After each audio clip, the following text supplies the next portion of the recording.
Welcome to another impactful and amazing segment of Insights with PT. For those listening for the very first time, as always, it's your girl Tammy here with JHV's very own Pastor T. It's your boy PT. Yeah.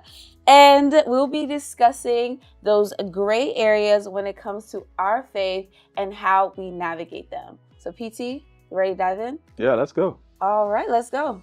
So, can you share a time when you felt like God was silent?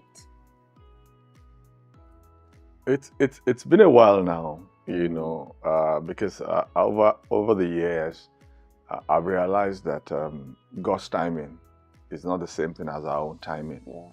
Do you understand? And if one does not if you don't know God's timing, you do a lot of things outside of His timing. And you might not get the best result. That does not mean that God has not approved it. Yeah. You understand? So when God, keeps quiet, as it were, to me, I always know that it's probably not His time yet. And there have been quite a number of, prayers that I've prayed, and it seems like nothing was up. Yeah. It can be very tough and challenging, but the truth is that we just have to understand that the way God works is not the same way that we work. Yeah, very true. Now, during this time of God's silence, was there any type of emotions? I know you mentioned that it was very tough, but were there any emotions that you had to wrestle with during this time? Yeah. You at times you look inwards, and you search yourself, just to be able to understand where you are with God. Yeah. And where probably you are with what you are believing Him for, at that time. The emotions will go all over the place, because we as human beings, we live in time, and we always ascribe time to many things that we want done, by God for us. And because of that, if you're not careful, anxiety can, creep in. At times, you can begin to self-doubt yourself, and start wondering, okay, am I on the right path? Is God pleased with me? Or why has God kept silent concerning this case? So a lot of things happen. But the most important thing I tell people is that you have to learn to keep your peace with God. Knowing very well that no matter what happens, he has your back. Yeah. You understand? Not all prayers, this might be a bit controversial, but not all prayers will God answer immediately. That's fact. Because heaven also checks out whether you are ready For what you are asking for. And because they see not just the beginning, they also see the end. So they have to be careful that where you are right now in the middle, open to hear from God on a particular matter, might not work out with the end where they are taking you to. Do you understand? Yeah. Let's give a good example of Joseph.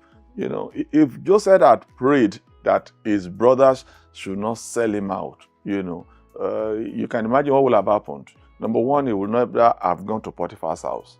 That's number one. You understand? If Joseph had prayed that Potiphar's wife should not try to seduce him and or they should not send him to prison, he would never have found himself in prison.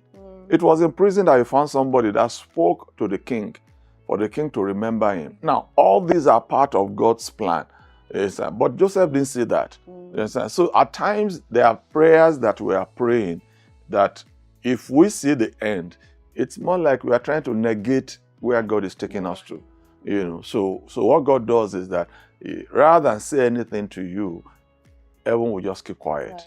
You understand? And in keeping quiet, they are hoping that you will make the right decision. And the decision really is to wait. Yeah.